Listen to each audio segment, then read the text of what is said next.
Now people, we're dealing with equipment for the vet chem business.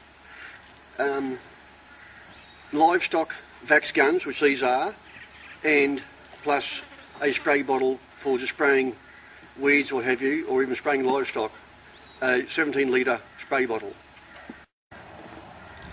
This one is stainless steel, about $160 current prices, depends where you buy them from.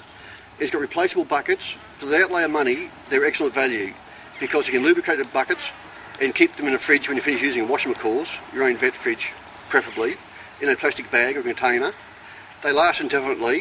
I find these are really good. They're fairly accurate, whereas these disposable ones can be fairly inaccurate, but they are made to be thrown away when you finish using them, in a sharp container preferably. For the price, they're not too bad. You get these when you buy a bag of chemicals, sometimes. And the main thing I want to bring to your attention is, now most people, adult people, know how to vaccinate livestock, be it horses, goats, sheep, cattle, of course. This here is a tetanus shot for horses, and the main thing is the needle. The needle speaks volumes. That's a long, thin, sharp needle, of course. They're always supposed to be sharp needles. Now that tells me it's intramuscular, which it is, for giving horses tetanus shots. It's a little short fat needle. That tells me it's subcutaneous, between the skin and the muscle. Now people, the thing I want to bring to your attention is not so much vaccinating, but putting this back into its cover. Now most people just go like this. That's very dangerous because you can get needle stick injuries and cross-contamination, a host of zoonotic diseases, tetanus, hepatitis. There's 4 types of hepatitis apparently, A right through to D.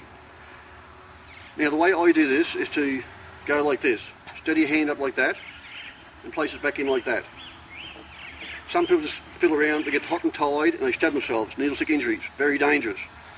Bring your hand up and place it back in gently like that, using a purchase of your fingers there against your palm.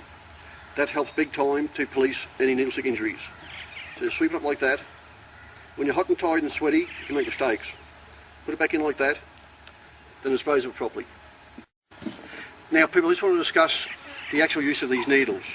Now like I said, these are a little short fat needle. That tells me it's subcutaneous, just under the skin, between the skin and the muscle. Now if you're right-handed, which a lot of people are, and the crush is going this way and the cattle are facing that way and going that way, and you're working this way vaccinating cattle around the neck area, the shoulder area, this main part of the shank must be facing towards you, not facing the beast. The reason is you can stab the muscle, and that's where you get abscesses from, because the chemical goes into the muscle, which it wasn't designed to do. It's designed to go between the skin and the muscle. So therefore you pick it up, make sure the shank is facing towards you, the long part of the shank. It's razor sharp, don't forget. When they go blunt, replace them immediately, if you can. So that's how you do it. As long as that shank is facing towards you, the long part of it. And once again, when you finish, a lot of people don't do this of course, but I like to put the cover back on. That way it's protected.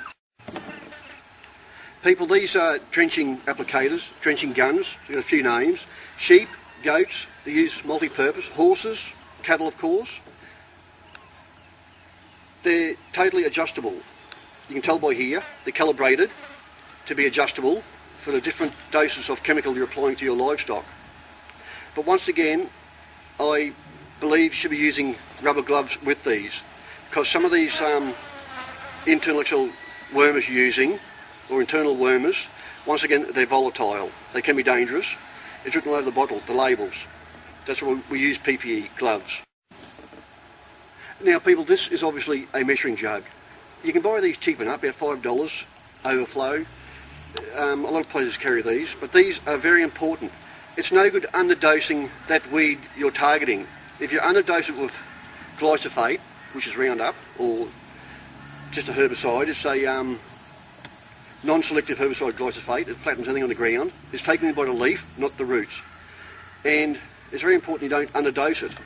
Stick to the required measurement, because you're only wasting your money and time. A 7 litre handheld spray outfit. Very handy. Most places have these. They're about $40, depends where you buy them from of course. And they're ideal for many applications, be it spraying weeds or spraying fowls for lice, pigs in the pigsty if you've got lice. I find these a very handy bit of gear. But once again, you must wear gloves with these, depends on the chemical you're putting out. And I always fill these full of warm soapy water when I finish and back flush it. That keeps your jet from clogging up here. It's brass, by the way, and keeps your handle here from clogging up because the chemicals can cake up on you, and it keeps your line clear. But once again, you must wear rubber gloves and proper PPE. Chemicals are sides, they kill very well.